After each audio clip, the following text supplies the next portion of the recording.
पूछा आपने। हाँ, नहीं मैं इसका जवाब भी दूंगी फंसा भी क्योंकि दिया है। नहीं फंसाने की बात नहीं है। हाँ, ये दिल से पूछा गया सवाल। एक्चुअली मैं मेरा बचपन से जैसे मैं शौकिया गाती थी। 2 लाइन में शॉर्ट एक बताती हूँ आपको। शौकिया बचपन से गाती थी। लता जी मेरी आदर्श रही हैं शुरू से और उनके गाने गा के बड़ी हुई है। मेरे वतन के लोगों पहले गाया और ये सारे गामा जो टीवी पे आता था ना, रियलिटी शो इंडियन आइडल, ये मैं बचपन से ही देखा करती थी और बस एक बार सोचती थी कि एक बार खाली इसमें चली जाऊँ और एक बार मैं भी गाना चाहती हूँ इस मंच पे। ये मेरी ख्वाहिश थी और फिर लेकिन उसमें तो नहीं जा पाई। लेकिन भोजपुरी का एक रियलिटी शो है सुर संग्राम, जिसमें मेरी माता जी ज़बरदस्ती लेके गई। मैं भोजपुरी सच बताऊँ मतलब फोक गाने सुनती थी बचपन से। मेरे दादा आला के गायक थे मेरे पिताजी, लेकिन कभी मैंने खुद से बोलते ना गाया नहीं था। तो यहाँ पे आया, उसमें पोजीशन मिला। फिर उसके बाद ना मैंने सोचा कि लोगों ने कहा तुम प्लेबैक सिंगर जैसे एक उस टाइम जब मैं आई थी तो सब बोले प्लेबैक सिंगर के लिए ट्राई करो। तो जब मैंने पहली बार गाया ना फिल्म का एक सॉन्ग, तो मुझे लगा कि यार ये मतलब मुझे पर्सनली बहुत अच्छा लगा। और फिर एल्बम के भी कुछ गाने गाए। लेकिन मुझे हालांकि गाना तो गाना होता है, एल्बम का हो चाहे फिल्म का हो, लेकिन मैं बेसिकली एक प्लेबैक सिंगर बनना चाहती थी। मतलब यहाँ आने के बाद मुझे लगा कि मुझे यही बनना है, प्लेबैक सिंगर। फिल्मों के लिए गाना, जैसे लता मंगेशकर जी गाती अभी तो नहीं है, खैर मेरी आइडल है, लेकिन उनकी आवाज़ अमर है और आज भी हमारे बीच मुझे लगता है कि हम सबके बीच में है। जैसे अलका याग्निक जी, कविता कृष्णमूर्ति जी, तो इन लोगों को सुन के ही जैसे आई मैं यहाँ तक। या फोक गाने जैसे भरत शर्मा जी अपने आके, शारदा सिन्हा जी, सब ये भिखारी ठाकुर, महेंद्र मिश्र जी, सब फोक सॉन्ग जो बचपन से ही सुन के आई। तो जब मैं पहली बार फिल्म का गाना गाई तो मुझे लगा कि इसमें ज़्यादा मतलब मुझे अच्छा लगा, इंटरनली बहुत अच्छा फील हुआ और धीरे धीरे मैं गाने लगी। लेकिन शुरू में मेरे को समझ नहीं आता था कि गाऊँ कैसे।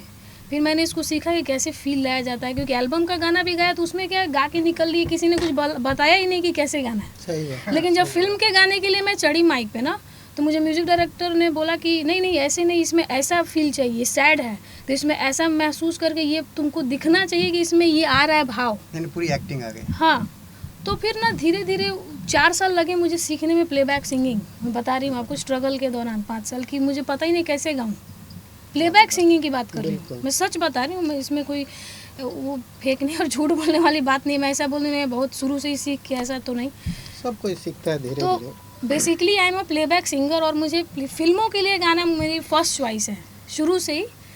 फिल्मों के लिए जब मैं नहीं कोई भी का मैं नहीं कह रही हूँ। जैसे आजकल क्या है कि आप भी जानते हैं कि एल्बम क्या होता है कि आपके पास अगर, सॉरी मुझे इसे माइक पे बोलना चाहिए या नहीं, बट आई डोंट नो, आपके पास अगर 2-4-5 रुपए हैं, एग्जांपल दे रही हूँ आपको, या नहीं भी हैं, तो आप क्या करते हैं कि आपको सिंगर बनना है। आप आए मुंबई दिल्ली या कहीं भी गए, भैया हमारा के गाना गावे के बाद, चाहे दीदी जो भी है, आपको भले गाने आए चाहे नहीं, लेकिन सामने वाला बोलता है ठीक है पैसा लाओ, बनाता हूँ ना तेरा गाना। एल्बम का ये प्रोसेस है। सॉरी मुझे मतलब ये सच्चाई है, लेकिन क्योंकि सही बात है, सही बात है। जो है देखा जाए तो एल्बम का भी अपना एक ऑडियंस है। देखिए एल्बम खराब नहीं बोल रही हूँ मैंने क्या बोला, गाना गाना है, लेकिन एल्बम में भी एक क्वालिटी के गाने आए तो ज़्यादा अच्छा है। मैं जब ये शुरू में आई थी यहाँ बॉम्बे, उस टाइम पे एल्बम के कुछ मतलब जो मैंने सुना, कुछ गाने जो मुझे गाएंगी जो पहली बोला था इंटरव्यू हाँ मुझे मैं पहली बार आई थी तो मुझे कुछ गाने मिले, बोली मैं नहीं गा पाऊंगी। मतलब मुझे लगा कि मैं अब यहाँ गा ही नहीं सकती। मतलब सबके अंदर एक आत्मा है, देवता है, तो वो भी वही चीज़ें हैं। तो मैं बस यही बोलूँगी एल्बम भी ठीक है, लेकिन उसमें थोड़े अच्छे गाने हो और रोज़ रोज़ ना हो।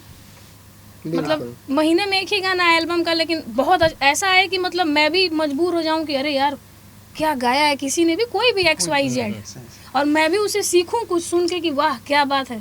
बिल्कुल बिल्कुल। तो यही बात है। मैंने ज्योति का टंगड़ी जी का एक इंटरव्यू दिया था पर्सनल। उस टाइम पे उनके इंटरव्यू में पूछा था ज्योति का टंगड़ी को, आप सब भाषा में गाना गाए, हाँ।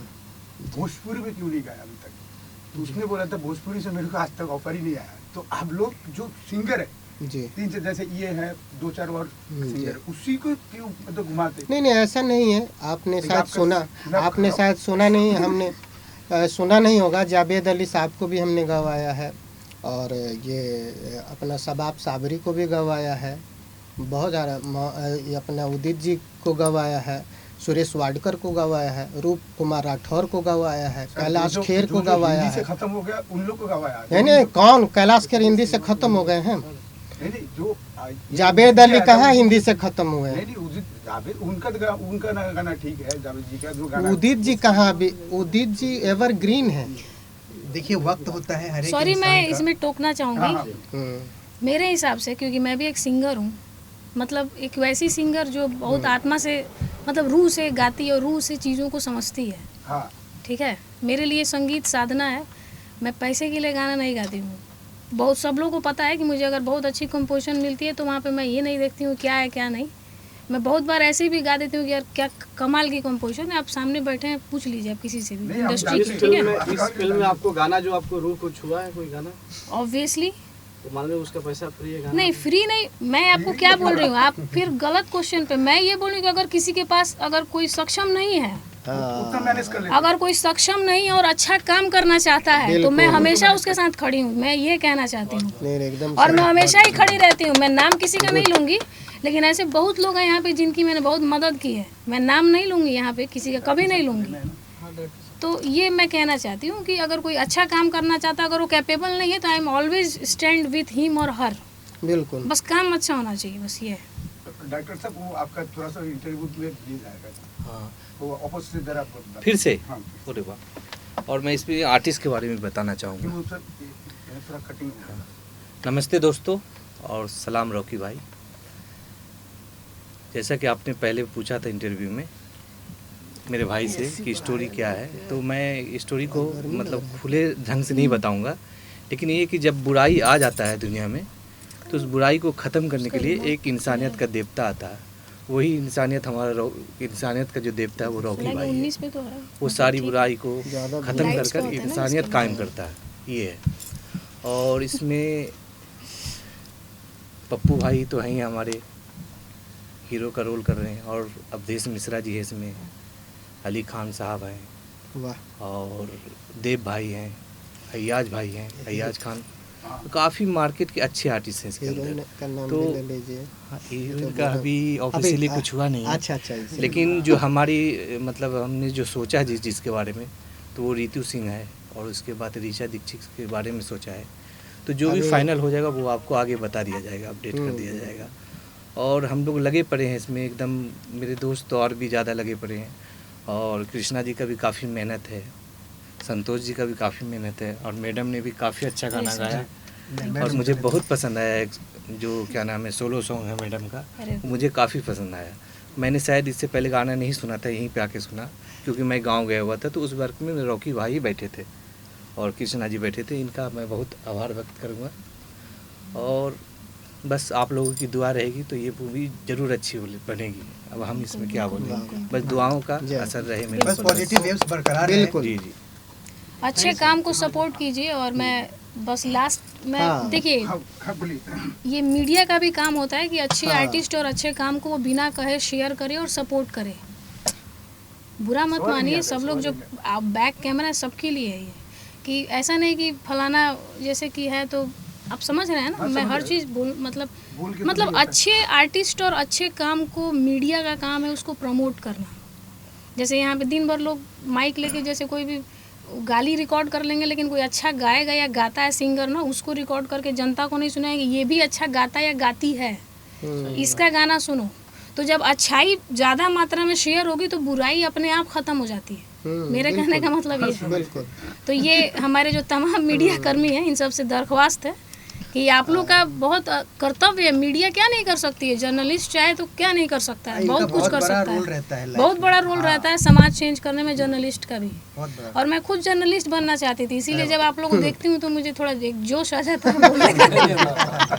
मैं कभी भी प्रियंका जी को कंट्रोवर्सी सवाल पूछता नहीं है, क्योंकि वो हम लोग कंट्रोवर्सी से देखे, अपने काम मैं से मतलब कंट्रोवर्सी में है। हम लोग रहते ही नहीं जो है ना। जो मैं सच्चा कलाकार है सर, वो अपने काम से मतलब रखे, क्या करेगा तो- कंट्रोवर्सी करके, उससे कुछ होना नहीं है सर ना, और काम ही काम आएगा। Obviously. So thank you so much. Priyanka ji, एक आखिरी सवाल है। ये जो कंट्रोवर्सी होता है भोजपुरी में, मैंने हमेशा देखा भोजपुरी भी हिंदी में कोई सिंगर दूसरे को नाम से बोलता नहीं, दूसरे की यहाँ भी हीरो कंट्रोवर्सी, जो दो जन है, दो जन बड़ा कंट्रोवर्सी एक दूसरे को गाली देते हैं।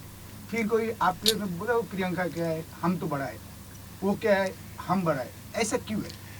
पूरी जी वो बताइए। तो अपने अपने सोच का नतीजा है सर, और अपना अपना सोच है। अब जैसे हम लोग हैं तो हम लोग सिर्फ म्यूज़िक और अच्छा गाना सुनते हैं। लता जी हुए, नुसरत फ़तेह अली खान हुए, ये सब लोग का अच्छे अच्छे लोगों का गाना सुनते हैं, तो वो सबसे फुर्सत ही नहीं मिलता कि किसकी बुराई करें, किसकी सुनूं, क्योंकि काम खुद के पास इतना है कि उसके से फुर्सत नहीं। तो जिनके पास काम नहीं वो शायद ऐसा करते होंगे। बाकी तो हमको नहीं लगता कि कोई भी बिजी आर्टिस्ट ये सब में अपना समय देगा। देखिए, जब से ऑनलाइन और व्यूवर वाला गेम हुआ है ना, तब से ये सब होता है। ये पॉइंट है। इससे पहले तो ये सब चीज़ें नहीं थी। और इसमें जहाँ तक मेरा सोच है कि इसमें भी शायद उन लोगों का स्ट्रगल ही छुपा हुआ खैर है। चलिए, हम लोग वो अपनी अपनी अपनी अपनी लड़ाई कर रहे हैं अपनी और फिल्म अपना की अपना बात वो कर- आगे बढ़ना चाहते हैं। अपनी फिल्म की हम लोग बात अपनी की फिल्म जाए की बातें सब करें। बढ़िया और आगे। सलाम रॉकी भाई के लिए आप सब लोग दुआ कीजिए। बाकी हम लोग तो मेहनत कर ही रहे हैं, आप लोग का सपोर्ट सबसे ज़्यादा सर्वोपरि है। मीडिया, क्योंकि जिसके साथ होता है, कहा जाता है ना कि सिंहासन उसी का होता है। मीडिया आज के दौर का सबसे बड़ा पावर है। जी जी। तो मीडिया को आप सब लोग का साथ चाहिए।